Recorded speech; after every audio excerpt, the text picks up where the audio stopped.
Good morning বন্ধুরা, আশা করি তোমরা ভালো আছো। আমি খুব ভালো আছি। তো আজকে চলে যাচ্ছি, মামের স্কুলে মিটিং আছে, যেহেতু সামনে পরীক্ষা, তো সেই জন্যই যাওয়া হচ্ছে।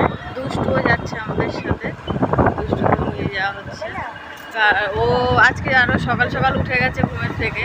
অন্য দিন একটু দেরি করে ওঠে, আজকে একটু তাড়াতাড়ি উঠে গেছে ঘুমের থেকে। 5:15 উঠে গেছে আজকে, আর ঘুমায়নি। তো ওকেও নিয়ে যাওয়া হচ্ছে ওই যে বাবানের সামনে। চলো স্কুলে গিয়ে তারপরে তোমাদের সাথে আমার কথা হচ্ছে। নামো, ব্যাগ নাও। চলো বাবানকে টাটা দিয়ে দাও।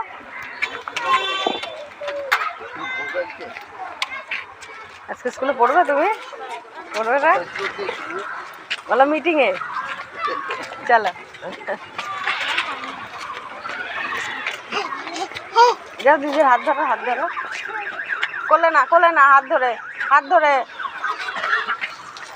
সাইড দিয়ে।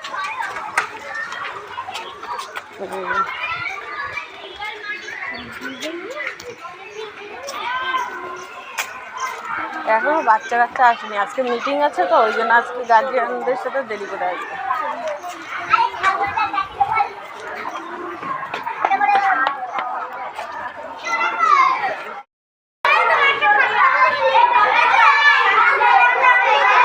যাবি না বাড়ি?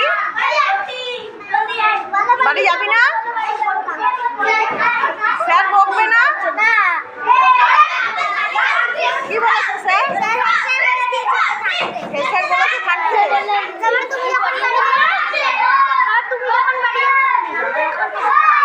তাহলে তুমি থাকবে?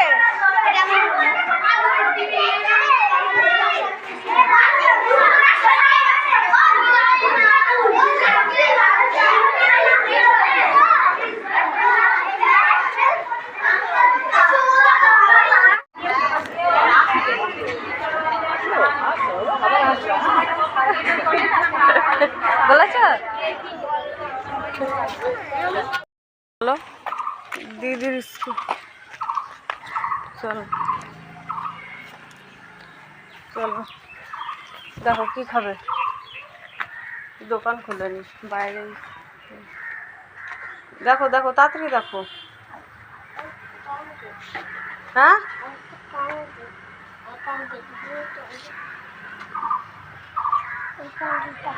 দাঁড়াও আসো। তো দুই বোনের জন্য দুটো খাবার নিয়ে বাড়ি চলে আসলাম। তো তারপরে আর কোনো ভিডিও করতে পারিনি আমি। তো তারপরে আমি বিকেলবেলা ভিডিও করেছি। বিকেলবেলা আমি মাঠে চলে গেছিলাম মামকে নিয়ে। দুষ্টু বাড়িতে ঘুমাচ্ছিল, তো ব্যায়াম করছিল। বৃষ্টি হয়েছিল, প্রচণ্ড বৃষ্টি হয়েছিল, যার জন্য মাঠে ব্যায়াম করাতে পারিনি। এই উপরটাতেই যেটুকু পেরেছে ব্যায়ামটা করিয়েছে। আর মামকে বোঝাচ্ছিল যে মামের পাটা না, একটা পা উঁচু আর একটা পা নিচু হয়ে যাচ্ছিল।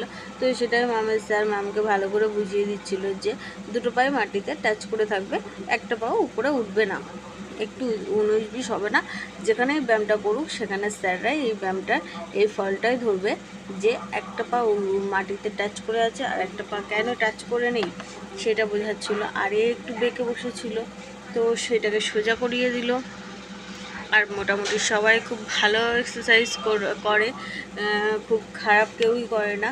আর বাচ্চারাই মনে হয় বেশি ভালো এক্সারসাইজ করে বড়দের থেকে।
আছে? আমি ভালো আছি। তো ডেইলি ব্লগটা একটু সমস্যা চলছিল, তো আপাতত এখন ঠিক আছে, যদিও এখন কন্টিনিউ করবো।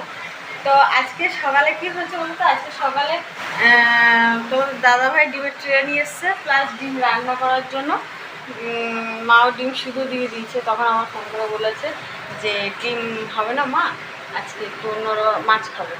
তো তার জন্য আবার মাছ কিনে ফেলেছিল, আর ডিমও সিদ্ধ হয়ে গেছে। মা আর বলতে পারেনি যে ডিম সিদ্ধ হয়ে গেছে, তার আগেই বলে দিচ্ছে মাছ কেনা হয়ে গেছে। তো আমি বললাম তাহলে মা ডিমটা রেখে দেন, আমি ডিমটা অন্য কিছু করে খেয়ে নেবো। আমি বলতে আমরা সবাই মিলেই অন্য রকম কিছু একটা করে খেয়ে নেবো। তো সেই জন্যই এখন সন্ধ্যা হয়ে গেছে। তো এখন আমি ডিম দিয়ে রান্না করবো। কী রেসিপি করছি তো তোমরা আমার সাথে থেকে দেখো যে ডিমটা দিয়ে আজকে কী রান্না করবো, ঠিক আছে? তো চলো দেখা যাক কী রান্না করবো।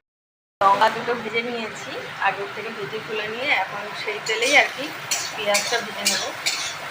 তো পেঁয়াজের মধ্যে না একটু নুন দিয়ে দেবো। নুনটা দিলে না তাহলে তাড়াতাড়ি করে পেঁয়াজটা মজে যাবে, ঠিক আছে? নুনও দিয়ে দেবো, তারপরে একটু মজে যাওয়ার পরে না হলুদটা দিয়ে দেবো। তো আগে নুনটা দিয়ে নিই, তারপরে বলছি। তো এই যে নুনটা দিয়ে দিলাম, নুনটা বেশি দিলাম কারণ এখন এর মধ্যে আলু যাবে, সেই জন্য। তো আরেকটু পরে হলুদটা দেবো। তো এদিকে চা বসিয়ে দিয়েছি, আগে চাটা হবে। আর এদিকে দেখেছো পেঁয়াজটা ঠিক ভাজা হয়ে গেছে, তো অল্প হালকায় একটু হলুদ দিলাম, দিয়ে আর একটু ভেজে নেবো, দিয়ে তারপরে এর মধ্যে আলু দিয়ে দেবো। আলুগুলো আগের থেকে একটু চটকিয়ে রেখে দিই, তাহলে সুবিধা হবে, ঠিক আছে? আর এদিকে আমি চাটা কমপ্লিট করে দিয়ে নিই আগে মাকে আর বাবুকে, দাদাভাইকে। তারপরে এই যে আলু দিয়ে দিয়েছি, এবার আলু দিয়ে ভালো করে এটাকে মিক্স করে নিই, তারপরে নামিয়ে নেবো। আলুটা দিয়ে এটাকে ভালো করে মিক্সড করে নিচ্ছি, একেবারে কড়াইয়ের মধ্যেই মাখা হয়ে যাবে। তো আগে মেখে নিই, তারপরে যখন সব দলা দলা হয়ে এক জায়গা হয়ে যাবে তখন নামিয়ে নেবো, এরকমভাবে। তো আমি যে ডিম কেটে নিয়েছি আর এটা নামিয়ে দিয়েছি আলুটা, আর এদিকে তেল গরম বসিয়ে দিয়েছি। আর ব্যাটারটা কী করেছি বলতে, ওই যে বেসিনে যেটা আছে না ওটার মধ্যে গুলিয়েছিলাম, তারপরে আমার সুবিধার্থে আমি এটার মধ্যে নিয়ে নিয়েছি। আর এই আলুগুলো শক্ত আছে, ওই জন্য সাইড করে রেখে দিয়েছি। তো বেসনের মধ্যে দিয়েছি একটুখানি হলুদ, নুন আর একটু গোলমরিচের গুঁড়ো, ব্যাস, আর কিছু নিয়ে নিই। তো চলো এবার এগুলোকে সুন্দর করে শেপ করে নিই। তো এই যে আমি রেডি করে নিয়েছি, ডিমের এক সাইডে ডিমটা আছে আর এক সাইডে আলু দিয়ে নিয়েছি। আর যদি চৌকো করে মানে একটা ডিম 4 টুকরো করে করতে যাও তাহলে দেখবেন ডিমটা মাঝখানে থাকবে আর চারিদিকে আলুর পুরটা থাকবে, ঠিক আছে? তেলও গরম হয়ে গেছে, ব্যাটারের মতো অল্প একটু গরম তেল দিয়ে নিয়েছি, তাতে ব্যাটারটা ভালো হয়, ঠিক আছে?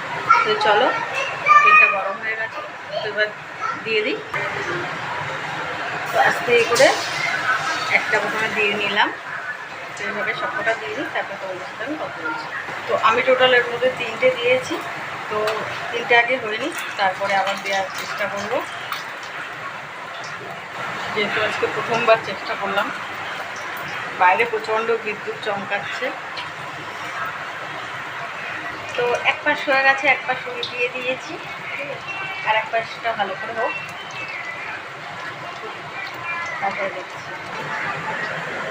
তো এই যে রেডি হয়ে গেছে আপনি, আর ওগুলো হচ্ছে 4টে দিয়েছি আর এই 3টে হয়ে গেছে। চলো দেখা যাক কী বলছে।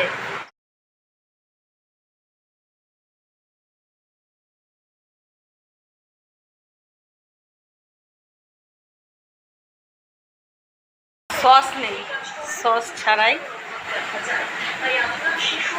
সস আর বৃষ্টি, যা বৃষ্টি হচ্ছে।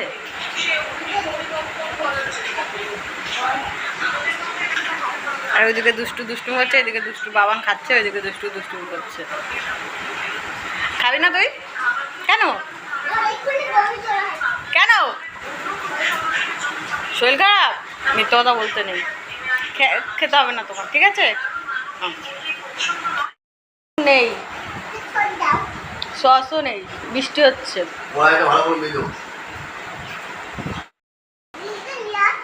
দিদিকে নিয়ে আসবো? তুই যে বলি খাবি না, হ্যাঁ তুই যে বলি খাবি না, তোর বাবা তো কখন বেড়ে যাচ্ছে।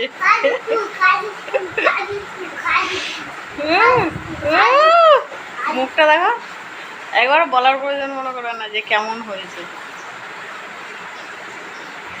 কেমন হয়েছে দুষ্টু? ভালো, খাও। পড়ে টরে এসে খাচ্ছে। কেমন হয়েছে? বাবান বলেনি যে ভালো হয়েছে না খারাপ হয়েছে, বাবান কিছু বলেনি।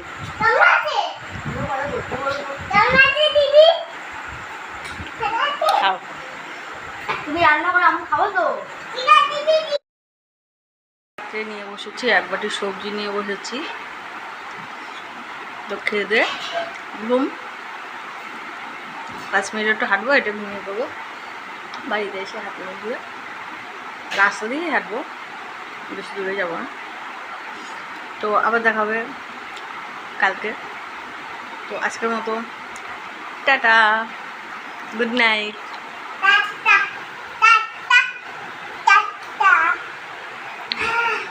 তো গুড নাইট। আর এই যে দুষ্টু দেখো, দুষ্টুর খাবার এই যে দুষ্টু খায়নি, আর এই যে মামও খায়নি। ওরা কেউ খাবে না আমি জানতাম, কারণ টিফিন করেছে। তো আজকের মতো টাটা, তো আবার কালকে দেখা হবে।